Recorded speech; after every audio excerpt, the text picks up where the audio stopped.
Hey, salut à tous et bienvenue sur DC. Et aujourd'hui on commence un nouveau thème qui s'intitulera le combat spirituel. J'espère que vous avez tous vu ma vidéo sur la prière pour une victoire. Ce qui précède la victoire ou la défaite est le combat.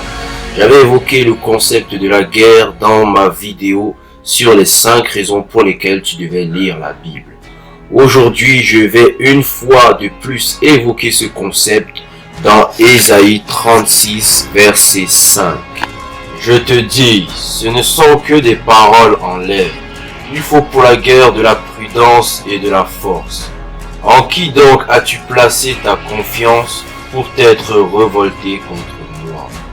Le combat spirituel est une guerre spirituelle. Quelques facteurs te feront remporter cette guerre.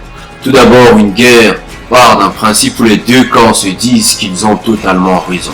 Et ce qu'il y a avec une guerre, c'est que tu peux te retrouver du mauvais côté sans le savoir. Donc, ce qu'il te faut, c'est de la prudence. Lisons Matthieu chapitre 10, verset 16. Voici, je vous envoie comme des brebis au milieu des loups. Soyez donc prudents comme les serpents et simples comme les colombes. Il te faut surtout de la force, un équipement spécial. Lisons Éphésiens chapitre 6 du verset 10 au verset 18. Au reste, fortifiez-vous dans le Seigneur et par sa force toute puissante. Revêtez-vous de toutes les armes de Dieu, afin de pouvoir tenir ferme contre les ruses du diable.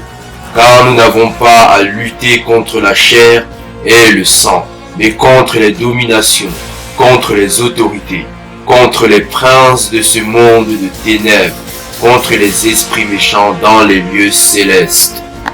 C'est pourquoi, prenez toutes les armes de Dieu, afin de pouvoir résister dans le mauvais jour, et tenir ferme après avoir tout surmonté. Tenez donc ferme, ayez à vos reins la vérité pour ceinture. Revêtez la cuirasse de la justice. Mettez pour chaussure à vos pieds le zèle que donne l'évangile de paix. Prenez par-dessus tout cela le bouclier de la foi, avec lequel vous pourrez éteindre tous les traits enflammés du malin. Prenez aussi le casque du salut et l'épée de l'esprit, qui est la parole de Dieu. Faites en tout temps par l'esprit toutes sortes de prières et de supplications.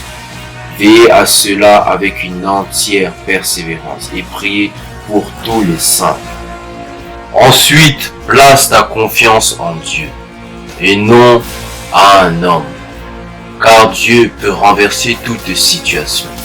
Lisons Proverbe chapitre 3, verset 5.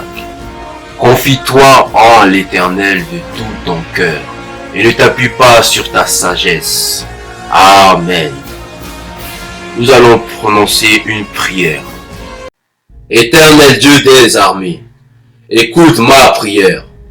Prête l'oreille, toi qui es notre bouclier, et regarde la face de ton oint.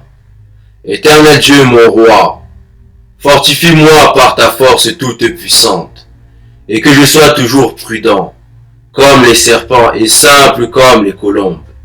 Éternel Dieu des armées, revêt-moi de toutes tes armes, afin de pouvoir tenir ferme contre les ruses du diable. Car je n'ai pas à lutter contre la chair et le sang, mais contre les dominations, contre les autorités, contre les princes de ce monde de ténèbres, contre les esprits méchants dans les lieux célestes. C'est pourquoi je prends possession de toutes les armes de Dieu, afin de pouvoir résister dans le mauvais jour, et tenir ferme après avoir tout surmonté. Je tiens donc ferme, et j'ai à mes reins la vérité pour ceinture. Je revêts la cuirasse de la justice. Je mets pour chaussure à mes pieds le zèle que donne l'évangile de paix. Je prends par-dessus tout cela le bouclier de la foi, avec lequel je pourrais éteindre tous les traits enflammés du malin. Je prends aussi le casque du salut et l'épée de l'esprit, qui est la parole de Dieu. Alors, à partir d'aujourd'hui, je fais en tout temps par l'Esprit toutes sortes de prières et de supplications. Je veille à cela avec une entière persévérance et prie pour tous les saints et saintes de l'Éternel, au nom de Jésus-Christ. Saint-Esprit de Dieu, mon corps est ton temple. Saint-Esprit de Dieu, prends mon corps, mon âme et mon esprit. Prends possession des lieux, viens habiter mon corps, afin que je me confie toujours à toi. Seigneur, je veux accomplir tes missions les plus spéciales. Seigneur, je veux accomplir tes projets les plus importants. Seigneur, je suis disposé à toi. Je veux être ton plus grand serviteur et ta plus grande sentinelle.